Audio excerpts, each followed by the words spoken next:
The Texas foster care system is hoping its major overhaul will fix the issues that has been impacting the kids in its system for decades. It's also now privatizing its services. As investigative reporter Brian New uncovers, in Dallas, the promise of better care for abused and neglected children is off to a rocky start.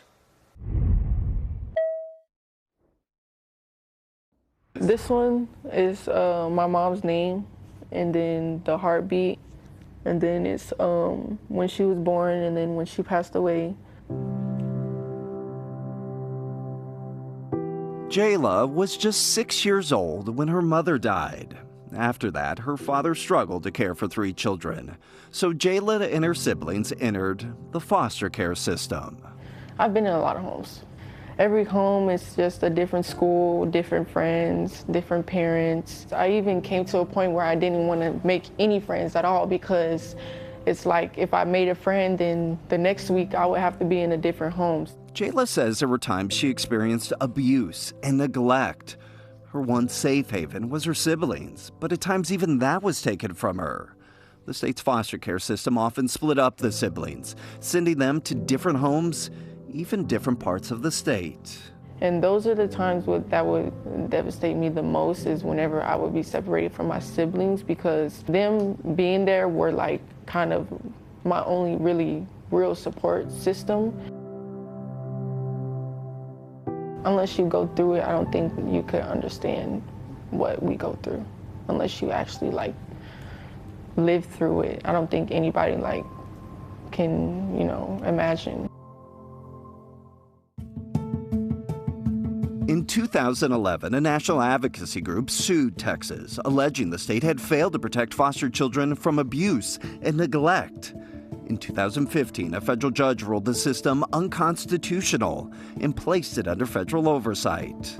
Desperate for a solution, 2 years later, Texas lawmakers ordered an overhaul of foster care services. Under the new plan, instead of a government agency running the entire system, the state would be divided into 11 regions, each managed by a private contractor. The hope was for local private contractors to better connect foster children with local services and keep them in their communities rather than sending them across the state. But nearly 7 years into the plan, it's unclear whether the change will work. Today, roughly half of Texas has contractors in place, and some have already failed.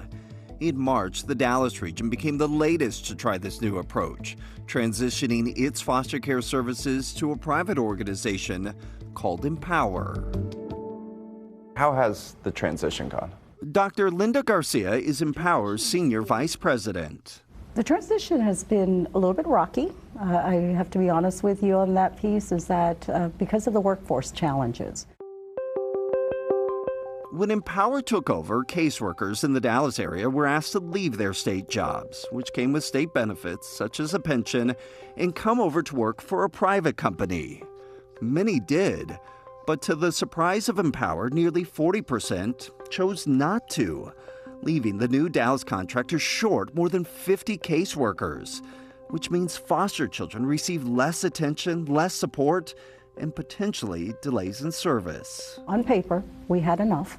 We had enough to sign on, and it just did not happen. The needs of children and families are not being addressed. Kathleen Laval is the president of Dallas CASA, a nonprofit organization made up of advocates for foster children. And it's not a lack of willingness or concern. It's simply there's too much work for the number of tenured individuals in place today. Laval says the move to privatize foster care services in Dallas has been even more challenging than anticipated. This month, 72 new Empower employees will complete their 13-week training to become caseworkers.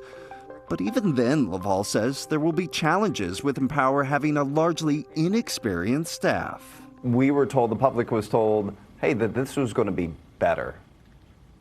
It doesn't sound like it's better. We're hoping that with a more reasonably sized workforce, that they'll be able to bring it up to a level that is quality casework. I'm optimistic I would like to say, I'm optimistic that we will have, once we have experienced caseworker and the team that wraps around them and the services they need, yes, I feel certain that we can take care of the children. Since I've been in their shoes, I want to be that person that wants to help. This fall, Jayla enrolled in college to become a social worker because she knows firsthand that while the system may change, the need to support foster children must remain consistent.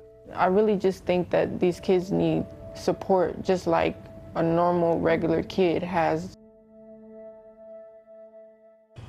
While Empower is working on bringing on more caseworkers, one positive aspect that the organization can point to in its early days is its success in keeping foster kids close to their home community. Tonight, roughly 74% of Dallas foster kids are staying at homes within 50 miles of their home community. Nicole, this not only exceeds the state's benchmark, but experts say it's also vital for these kids to ensure that they're getting as much support as possible. And really gives us a glimmer of hope of what this can be once it's fully, transitioned and processed the way they're hoping. I want to talk about that transition, though, to privatization, because we heard in that piece it's been challenging, not just in Dallas, but really across our whole state. We know this is based on community-based care. That's how they classify this, CBC. Have we seen this work anywhere? Yeah, one region that has had success is Fort Worth. However, the organization in charge over there, Our Community, Our Kids, has had to use millions of dollars of its own money to make it work. The organization also had a head start with a pilot program that began in 2014.